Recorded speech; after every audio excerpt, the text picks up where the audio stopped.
We move into harder equations, most of the time all we're going to be doing is adding one new step every time we learn something new. So for this section, our one new step is called combining like terms, which is something that's a little tricky to understand. But once you understand what it's asking you to do, the problems are not really that much more difficult than ones you've already been working with. Before we start working with combining like terms, I just want you to get thinking about this topic just in this specific problem. So we have Elizabeth, Brecken, and Sophie. Each have a certain number of bags. And Mr. Schmidt was putting apples into each bag, and then he forgot how many apples he was putting into each as he was working. And he wanted to see if there was a way to figure it out without having to reopen every bag. So each bag is filled with the same amount of apples. And Mr. Schmidt remembers he had 39 when he started. So we look at each of these. We have Elizabeth has 4 bags. Brecken has 3 bags. And Sophie has 6 bags, which means together they have 13 bags. And there are 39 apples total. We should know by now that if you can divide 39 divided by 13 evenly, that would give us our exact answer. And for this problem, it does. It means that each bag must have 3 apples.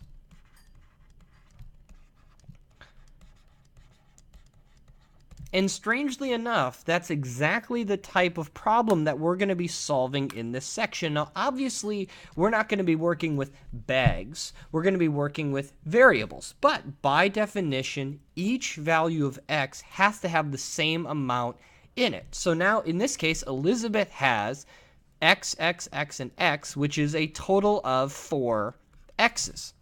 Brecken has 3 x's, but his was already written out correctly. And Sophie has x, x, x, 2x, and x, which combines to be a total of 6 x's. Now, once again, the problem is set up the same. Each x must be the same, and they combine together to equal 39.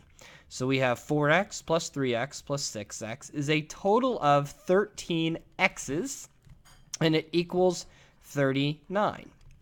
And now our problem is exactly like what we've been solving before. We simply divide everything by 13, and we're left with our answer of x equals 3. So as you work through these problems, think about the value of x as the label. So you have bags or apples or oranges. What makes this a little bit tricky, though, and what you have to be careful of, is that if you have x represents apples, and let's say your y represents oranges, these cannot be combined together. That your x's and y's are different because they're labeling different things. Your apples and oranges are different. They can't be combined. You wouldn't put an apple and an orange together and make an apple orange. That wouldn't make any sense. So I'm hoping at least one person chuckled a little bit. For this problem, we are now going to be doing are combining like terms and still solving our equation just like we've been doing for the last 6 sections.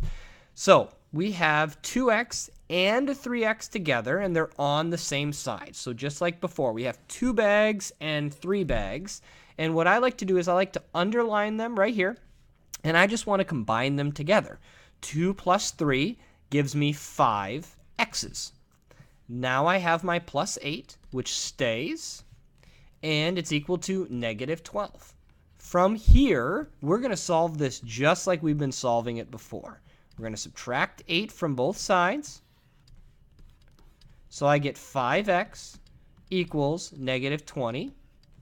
I'm going to divide everything by 5.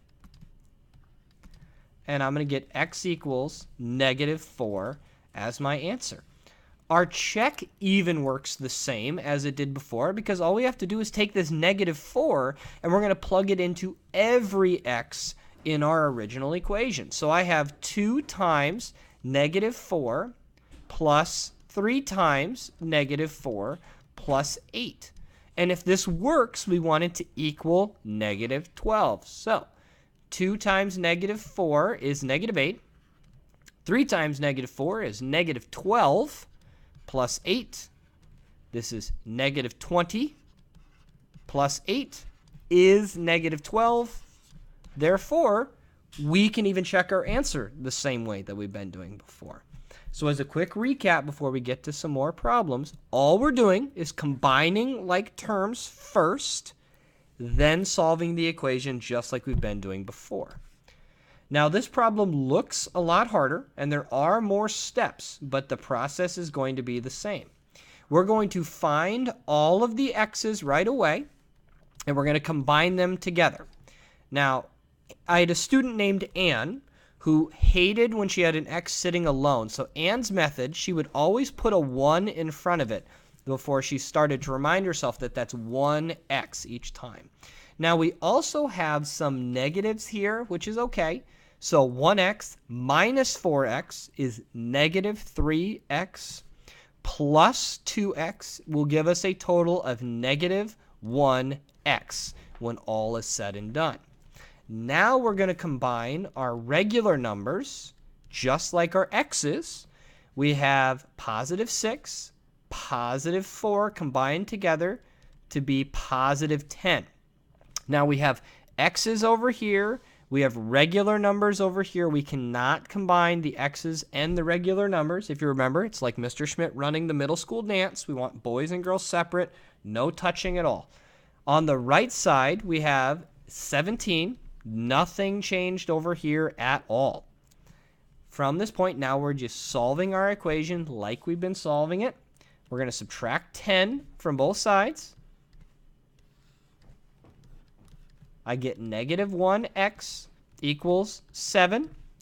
I divide everything by negative 1, and I get x is equal to negative 7. And for the sake of time, I'm going to have you check this one on your own. Our last problem looks a lot harder than what we've been doing before, but that's just because we have a few more negatives. We're going to draw our line down our equal sign, like we've been doing, and we're going to combine all of our x's together. Now, take that negative sign in front of it. Well, in this case, it's y, but take the negative sign and treat it as negative 6y instead of minus 6y. It's going to make your life a little bit easier. Negative 2y minus 6 more y's minus 4 more y's is going to give us a total of negative 12y. Now we're going to combine our regular numbers. We have 5 and 8 combined together to be positive 13. And we are left with our 7 on the right side. Now we're just going to solve our equation like we've been solving it before. And I get negative 6 is equal to negative 12y. From here, I just divide by negative 12.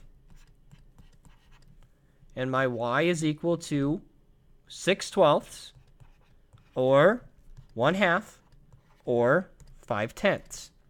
And for the last part of this video, if you get decimal answers for these types of equations, I will show you a faster strategy on how you can check your answer.